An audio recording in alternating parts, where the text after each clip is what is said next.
สบายดีทุกคนแต่ก็สบายดีเป็นเกิดที่เขาติดตามชมคลิปนี้ของเราอีกแล้วพี่น้องวันนี้เขาสิพาทุกคนมาเบิ่งบรรยากาศในมื้อวันที่20ทุกคนก่อนจะเริ่มงานในมื้อแรกนี่แหละเนาะอยู่ที่หน้าวงดนตรีงานเซโนมิวสิกคาเดวอคือเก่าคือเดิมเลยพี่น้องวันนี้เมื่อคืนเราก็มาเนาะเบิ่งบรรยากาศมาเบิ่งอันน้องอันที่ดาลาวคนถ่ายจนดึกจนเมื่อคืนพี่น้องเอ้ยเป็น10 โมงครึ่ง10 โมงยังเพิ่นจะออกมาเนาะแล้วก็มีคอมเมนต์จากพี่น้องเพื่อนๆ FC เนาะว่าเฮาอันรู้จักชื่อเพลงน้องธิดาลาวจริงก็ฮู้เลยทุกคนเนาะเฮาก็อยากให้ FC ตอบซอยเฮาซื่อๆเนาะอยากให้ FC มีส่วนร่วมอยู่ในคลิปของเฮาเพิ่นเลยตอบหลายคนก็บอกให้พี่น้องหลายคนก็ตอบให้ว่าชื่อเพลงนั้นเพลงนี้หลายคนก็คอมเมนต์ว่าเฮาบ่ฮู้จักเนาะหาข้อมูลบ่เพียงพอจริงๆเฮาก็หาได้พี่น้องฮู้จักอยู่เบิ่งตลอดเพลงเป็นในช่อง YouTube ทุกคนเมื่อคืนนี้ก็มาเบิ่งก็บ่ผิดหวังเลยทุกคนเนาะบ่ผิดหวังสำหรับน้องอันธิดาลาวเสียงเพิ่นบ่ได้เรื่องเลยพี่น้องคือเห็นในคลิปกันกับเฮาเด้อพี่น้องเอาลงคลิปให้ทุกคนได้เบิ่งเด้อพี่น้องบรรยากาศประมาณ20นาทีในคอนเสิร์ตเป็นเมื่อคืนนี้เนาะใครบ่ทันเห็นคลิปของเพิ่นก็ไปเบิ่งนำกันอยู่ในคลิปก่อนของเฮาทุกคนบรรยากาศคอนเสิร์ตแบบสดๆเนาะให้ทุกคนได้เบิ่งนำกันอยู่ในคลิปของเฮาสำหรับน้องธิดาลาวเมื่อคืนนี้เฮาออกมา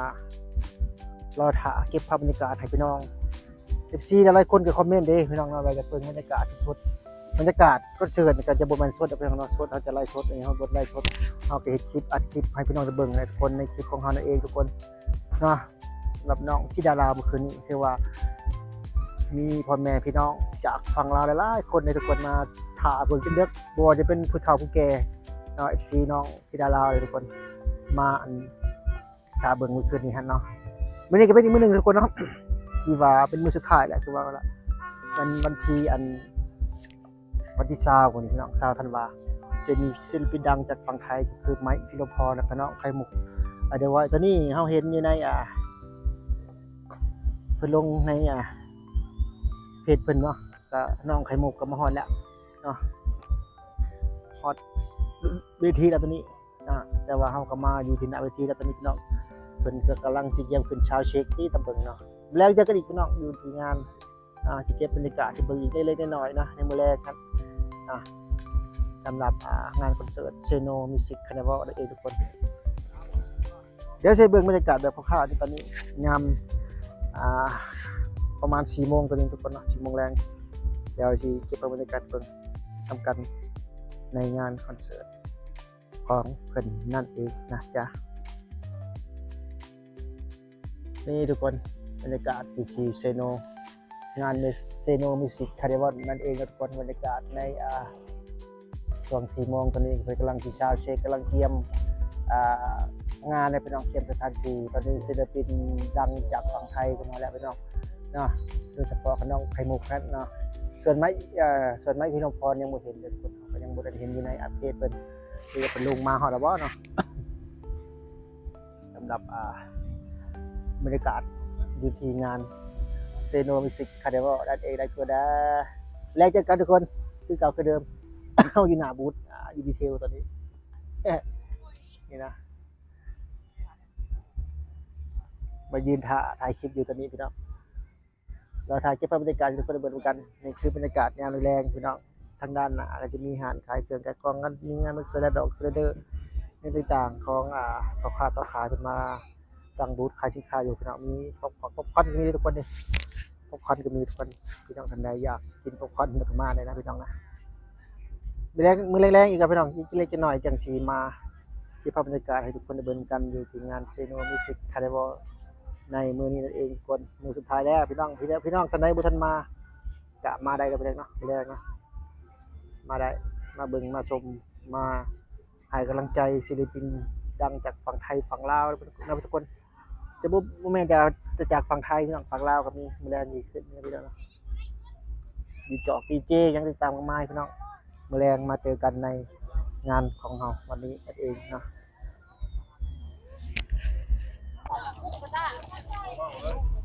เลาะต่อนี่ทุกคนเลาะต่อนะ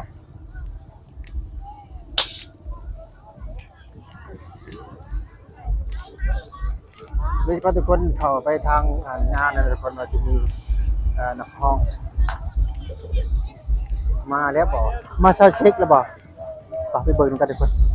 นี่คือทางของงานโอ้ไฟกำลังลอง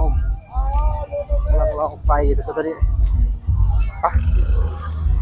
เบิ่งกันทุกคนโอ้คนน้อยกว่าเมื่อคืนเลยเนาะเมื่อคืนนี่คนน้อยมื้อนี้ไม้พี่น้องพรมา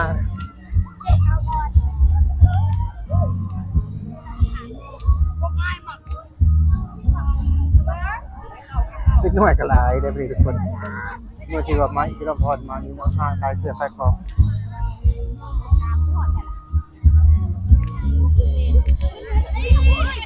จริงเล็กน้อยก็มากอยู่ได้ที่ดาราแต่เขาบ่ฮู้ว่าที่ดารามาเมื่อคืนนี้ทุกคนแล้วมื้อนี้เขาคิดว่ามื้อนี้สลายนะเดี๋ยวจะพาทุกคนมาเบิ่งบรรยากาศอีกทีนึงครับล่ะบรรยากาศมันตอนนี้นะชาวเช็คโอ้เหลือมตาดิ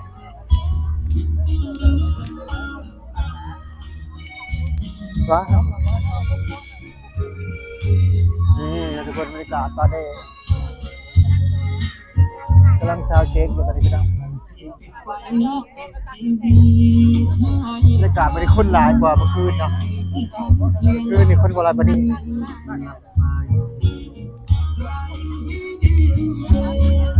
คืนนี้คนโบราณปนี้พี่น้องปนี้ไม้ที่ลงพรมาเบิ่งกันว่าเป็นเรื่องคืนนี้คนสีลายสันใดนะ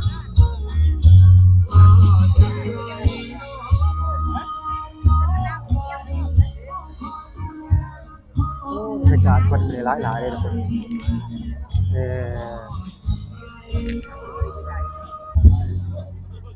ตอนนี้มาเจอคนดังทุกคนสาวพรสาวพรกันมาเนาะลูกคนกันมานี่ทุกคนสาวพรมานะไผสาวพรมาแม็กบ่มาบ่มากันบ่มาเบิ่งคอนเสิร์ตบ่ไม้เลยพี่น้องสาวพรกันมากับลูกสาวเพิ่นพูดว่าไทยได้เกินบรรยากาศก่อนเข้างานกับสาวพรทุกคนตัวนี้ว้าว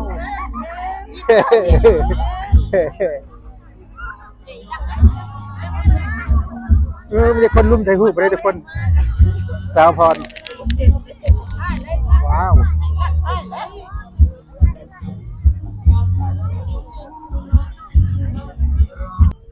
ตอนนี้เป็นกำลังชีชาวเช็คนะทุกคน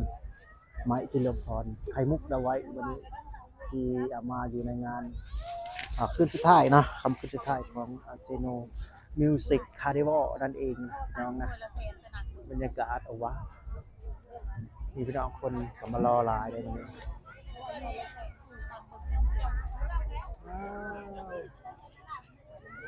พี่เด็กอีนิโม2025สถานีความมวลเริ่มแล้วทุกคนเริ่มแล้วตอนนี้โฆษกประกาศแล้วจ้าเจ้าแม่แล้วงานของเขาก็เป็น2 มื้อนะเพราะว่านี่กับมื้อนี้เป็นมื้อทุกคนบรรยากาศดีที่งานผ้าลมหนาวเดี๋ยวพี่น้องคนเริ่มพอไปแล้วเขาบอกว่าเป็นคิดยังไงสำหรับปีนะดูเดือดได้คือเราก็เคยมีวนซื้อกันไปนะพ่อกับน้องที่เราสีที่ได้พ่อด้วยรวมแล้วด้วยแดนสวรรค์วันนี้ก็อีกมื้อนึงไทยไปไกลมากได้เสียงมีได้เนาะพี่น้องนะได้ไปถามราคาครับ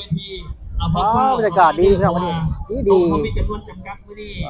นอกจากศิลปินจากวงดนตรีมีกันเนาะที่ว่าเขาจะเป็นแก๊สจากเพื่อนบ้านเชิญมามื้อนี้คือว่าเขาจะได้เบียร์เนี่ย3-4 คนเนี่ยผม1แสนกีบแสนกีบ3 ฟองบ่นี่ทุกคนนี่เด้อราคาเบียร์ให้พี่น้องได้ฟังกันแล้วบัดนี้พี่น้องในคนก็สงสัยยังบ่เข้าใจสำหรับงานนี้แลกเข้าฟรีเด้อถ้าหากว่าอยากเข้า VIP มันจ่าย2 ล้านกีบจะได้เบียร์1แก้วปิ้งไก่1โถทิชชู่น้ำก้อนจอกสำหรับแล้วก็มีตังค์ให้นางได้นางพร้อมนะโต๊ะทั่วไปนี่มีตังค์บ่โดยโต๊ะทั่วไปมีตังค์บ่โต๊ะทั่วไปบ่มีตังค์ลูกค้าสามารถยืนได้เลยถ้าลูกค้าบ่กินเบียร์ลูกค้าก็สามารถ ารถจะซื้อจับจ่ายอย่างก็ได้ ถ่ายรูป น้ำหวานขนมเป๊ปซี่สติกตามสบายเลยโดย โอ้ โอ้ทางนั่งบ่มีค่ะทางนอกบ่มีเจ้ามีแต่ทางด้านใน VIP 2 ล้านกีบบ ริษัทเบี แม่ ยร์ จะมีนางได้5 คน รายงานของ พี่น้องมีแต่โตเจ้า ด้วย แล้วก็แม่ก็สามารถขับโดยเบิ่งได้เลย เบิ่งได้เลยเนาะบ่ได้ซื้อเบียร์ก็ได้บ่ ก็อยากให้ซื้อซอย ซื้อซอยเนาะซื้อซอยไปได้ทุกคนเด้อแม่ค้าปากหวานๆนะ เอากระบากบั่นมาแต่นครหลวงเพิ่นเอามาซื้อซอยเฮามาม่วนน้ำกัน เมื่อคืนไปก็มาเมื่อคืนเนี่ย FC 2คืนซ้อนเนี่ยมื้อนี้ หลากหลายกิจกรรม เลย พาพ่อแม่พี่น้องได้มามวลมา เข้าใจนำกันทุกคนจำสำหรับราคาเนาะเฮาก็ถามให้ทุกคนได้เบิ่งกันแล้ววันนี้เดี๋ยวไปเบิ่งค่ำๆเฮาจะสิเข้าท่าหมู่ก่อนทุกคนนะเดี๋ยวเจอกันอีกคือเก่าคือเดิมนะจ๊ะตอนนี้เฮาสิพาทุกคนชมบรรยากาศก่อนงานเริ่มนะพี่น้องก่อนน้องๆขึ้นฮาดขึ้นเวทีตอนนี้เฮาก็พาทุกคนเข้ามาในงานนะชมบรรยากาศก่อนคร่าวๆนะทุกคนเดี๋ยวจะพาทุกคนชมบรรยากาศตอนน้องๆขึ้นเนาะแต่ก็ขออนุญาตจากพี่น้องคือกันพี่น้องเพราะว่าคลิปนี้เฮาอาจสิได้พากเอาเนาะเสียงเพลงสิติดลิขสิทธิ์เราก็เลยจำเป็นต้องได้พากเอานะพี่น้องเนาะจะให้ทุกคนชมภาพบรรยากาศก่อนนี่พี่น้องทางด้านหน้านี่บอลมีไฟอ้อมแสงไฟอ้อมมีตังมีโตนี่จะเป็นโซน VIP ทุกคนเนาะส่วนโซนทั่วไปน่าจะเป็นอยู่ด้านนอกนี่พี่น้องอันนี้เป็นโซน VIP มีโต๊ะมีตังนะพี่น้องนะโซน VIP มีโต๊ะมีตังราคาก็2 ล้านกีบทุกคนนี่ทางด้านนอกมีแต่โต๊ะทุกคนทางด้านนอกรอถาโซนทั่วไปเนาะก็ราคาทั่วไปทุกอย่างราคาย่อมเยาวทางด้านสำหรับด้านนอกส่วนด้านในที่เป็นโซน VIP ก็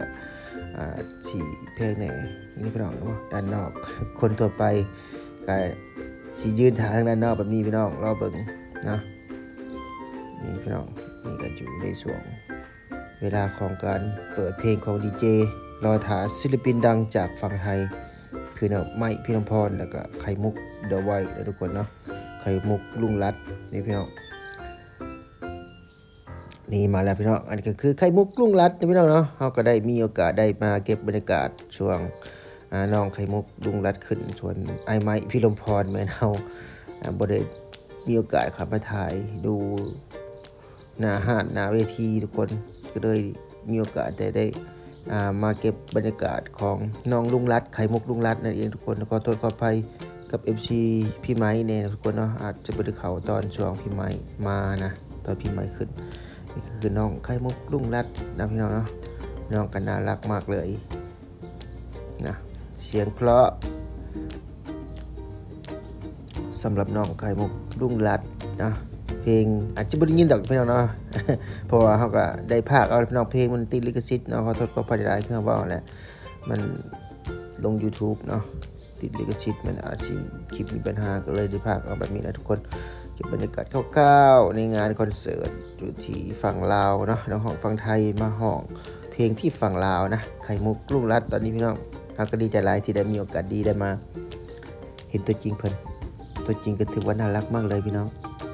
นะเราเองก็ได้มีโอกาสถ่ายคลิปถ่ายรูปแล้วเพิ่นพี่น้องลองซ้ำรูปมาแล้วได้ใช้เบิ่งรูปนำกันได้เด้อทุกคนสำหรับน้องไข่มุกลุงรัด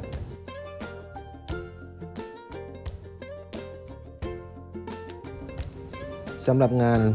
Sino Music Carnival ปีนี้ก็ถือว่าจบลงไปแล้วเนาะถือว่าสิ้นสุดลงไปแล้วนะนี่ก็คือบรรยากาศคอนเสิร์ตของน้องไข่มุกลุงรัดนักร้องดังจากฝั่งไทยนี่น่ารักมากเลยจ้าน้องไข่มุกเขาคนมีโอกาสดีได้มาถ่ายมีได้ถ่ายภาพบรรยากาศให้ทุกคนได้เบิ่งเลยทุกคนสำหรับน้องไข่มุกลุงรัดนี่คนว่าน่ารักจริงเลยเว้ยนะปาดพี่น้อง FC ท่านใดที่พลาดไปก็ตีว่าอาจจะได้รอปีหน้าพี่น้องอาจจะเป็นนักร้องดังที่มาจากฝั่งไทยคนใดก็ติดตามชมในปีหน้าพวกเราทุกคนปีนี้จบลงไปแล้วในวันที่20ที่ผ่านมาสำหรับคอนเสิร์ตน้องไข่มุกลุงรัดแล้วก็พี่ไม้พี่ลมพรเมื่อคืนนี้คือคำว่าพี่ไม้บริถ่ายจำนะพี่น้องเนาะอันนี้ก็คือรูปภาพที่เราได้ถ่ายด้านหน้าเวทีกับน้องไข่มุกลุงรัดพี่น้องมันคู่กับบัญชีแบบอะไรแน่ๆทุกคนนะ มันกับบรรยากาศชุลมุนนะพี่น้องขอโทษขออภัยพี่น้องหลายๆสำหรับคลิปนี้ครับก็สิได้จบเพียงเท่านี้นะพี่น้องเนาะขอบคุณทุกกำลังใจจากพี่น้องฝั่งไทยฝั่งลาวที่เข้ามาติดตามชมคลิปของเราจากจนจบพี่น้องพบกันใหม่คลิปหน้าคลิปของเราเป็นคลิปวิถีชีวิตคลิปทั่วไปพี่น้องเนาะคลิปไลฟ์สไตล์ท่องเที่ยวนะตามภาษาคนมักเที่ยวพี่น้องเก็บภาพบรรยากาศบันทึกไว้นะให้ทุกคนได้เบิ่งกันในช่องของเรานั่นเองทุกคนนะสำหรับคลิปนี้เราสิจบก่อนพี่น้องพบกันใหม่คลิปหน้าถ้าพี่น้องท่านใดที่มักคลิปนี้ก็อย่าลืมช่วยกด Subscribe กดไลค์กดแชร์กดกระดิ่งแจ้งเตือนเป็นกำลังใจให้เราแน่เพื่อจะได้ติดตามชมคลิปใหม่ๆของเราสิพาทุกคนไปเที่ยวทางไหนติดตามชมได้พี่น้องแบบบรรยากาศของพี่น้องทางฝั่งลาวนะพี่น้องเนาะสำหรับคลิปนี้จบลงก่อนพบกันใหม่คลิปหน้าบ๊ายบายสบายดี